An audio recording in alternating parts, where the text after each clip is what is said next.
बेशक इंसानों ने बहुत सी मिथोलॉजीज को जन्म दिया है और इन मिथोलॉजीज में हमें बहुत से अजीब मिथिकल क्रिएचर्स देखने को मिलते हैं। पर क्या ये मिथिकल क्रिएचर्स सिर्फ कहानियों का ही हिस्सा है या फिर वाकई में एक वक्त में इस दुनिया में एग्जिस्ट किया करते थे? ये जानने के लिए वीडियो पूरी देखना।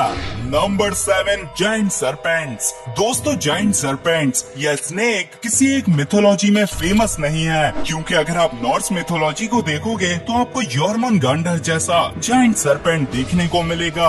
वहीं इजिप्शियन मिथोलॉजी में भी हमें अपोफिस जैसा जायंट सर्पेंट देखने को मिलता है। और इन दोनों ही मिथोलॉजी से पुराने हिंदुइज्म रिलीजन में भी हमें वासुकी नामी जायंट स्नेक देखने को मिलता है।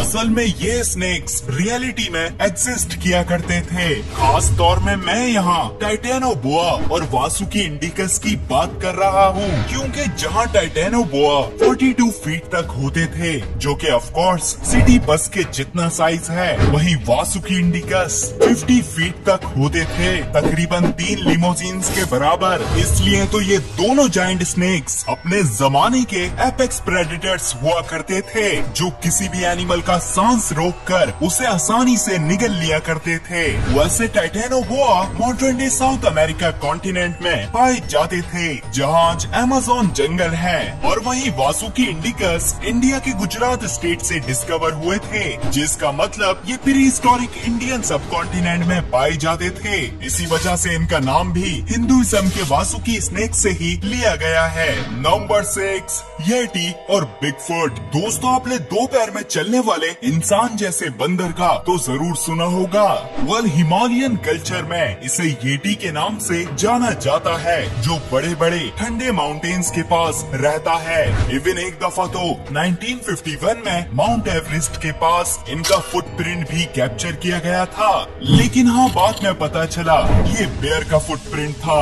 बहरहाल इसी क्रिएचर का एक वर्जन नॉर्थ अमेरिका के नेटिव अमेरिकन के बीच में भी बहुत फेमस है, जिसे बिगफुट के नाम से जाना जाता है। और इस क्रिएचर को भी एक बार 1967 में रिकॉर्ड किया गया था, पर काफी सोर्सेज का मानना है ये फुटेज सही नहीं है। लेकिन जो भी हो, आज से तकरीबन 3.7 मिलियन ईयर्स पहले अफ्रीका की सख्त गर्मी में ऑस्ट्रेलोपिथिकस नामी एनिमल्स घूमा करते थे, और ये बिल्कुल किसी येटी या बिगफुट जैसे दिखाई देते थे। वैसे ये एनिमल्स कोई और नहीं बल्कि हम इंसानों की ही एक अर्ली फॉर्म थी, क्योंकि हम इंसान ऑस्ट्रेलोपिथिकस की ही एक नस्ल से इवॉल्व हुए थे।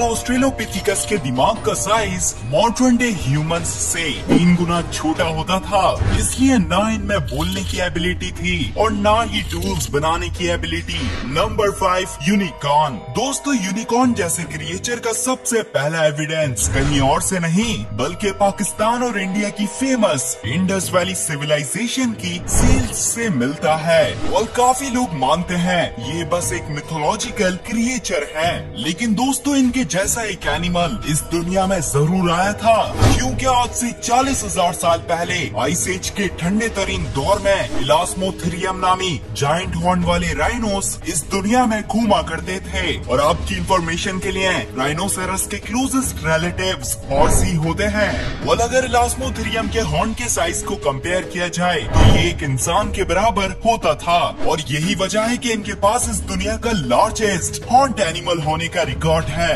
बहरहाल क्लाइमेट चेंज और मॉडर्न ह्यूमंस के आने की वजह से ये इस दुनिया से एक्सटिंक्ट हो गए थे। नंबर 4, कथुलू। दोस्तों, कथुलू बेशक एक मॉडर्न मिथोलॉजिकल क्रिएचर है, जिसे दी कॉल ऑफ कथुलू नामी फिक्शनल शॉर्ट स्टोरी में पहली बार 1928 में इंट्रोड्यूस किया गया था। इसमें कथुलू को खौफनाक सा दिखने वाला एक ऑक्टोपस जैसा जायंट मॉन्स्टर बताया गया है, और ये अजीब क्रिएचर समंदर की गहराइयों में रहना पसंद करता है। और अगर आप क्रेटेशियस पीरियड यानी डायनासोर्स के जमाने में जाओगे तो आपको वाकई में कथुलू जैसे दिखने वाले खौफनाक जायंट सेफलोपॉड्स जरूर समंदर की गहराइयों में देखने को मिलते, जिसकी सबसे बड़ी मिसाल टूसोथूथस है। ये एनिमल्स 40 फीट तक लंबे हुआ करते थे, और अगर ये साइज कंपेयर किया जाए तो 2 जिराफ के जितना है। इसी वजह से टूसोथूथस आराम से मोसासॉर्स का भी शिकार किया करते थे। माना जाता है ये 66 मिलियन ईयर्स पहले होने होने वाले एस्ट्रॉइड के इम्पैक्ट से एक्सटिंक्ट हो गए थे। Number 3, dragons. ड्रैगन्स को तो आपने लाजमी किसी मूवी या सीरीज वगैरह में देखा होगा। आमतौर में इन्हें ईस्टर्न कल्चर्स में बिना विंग्स के डिपिक्ट किया जाता है और वही वेस्टर्न कल्चर्स में इन्हें विंग्स के साथ दिखाया जाता है। पर माना जाता है ड्रैगन्स का कॉन्सेप्ट डायनासोर्स से आया है, क्योंकि पुराने जमाने में भी लोगों को डायनासोर्स के फॉसिल्स मिला करते थे और यूं उन फॉसिल्स को देखकर लोगों ने ड्रैगन्स जैसे मिथिकल क्रिएचर्स को इमेजिन कर लिया।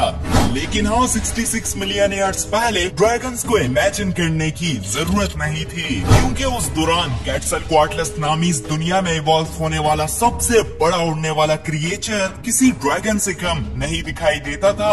और कंपैरिजन के लिए सिर्फ इनकी चोंच का ही साइज 2 इंसानों के जितना था, इसलिए तो ये आसानी से मरे हुए डायनासोर्स और इनके बच्चों को खा लिया करते थे। वैसे क्वेटज़लकोअट्लस उड़ने वाली रेप्टाइल्स के ग्रुप टेरोसॉर्स को बिलोंग करते हैं और ये रेप्टाइल्स का ग्रुप क्रेटेशियस एक्सटिंक्शन में एक्सटिंक्ट हो गया था। नंबर 2, डॉर्फ्स। डॉर्फ्स को तो हम लोग सब बचपन से ही कार्टून्स और मूवीज में देखते आ रहे हैं। असल में डॉर्फ्स कोई नई चीज नहीं है, बल्कि इनका जिक्र तो 1300 साल पुरानी नॉर्स मिथोलॉजी से ही चलता आ रहा है। खैर दोस्तों, आज से 50,000 साल पहले डॉर्फ्स सिर्फ कहानियों में नहीं बल्कि वाकई में इस दुनिया में घूमा करते थे।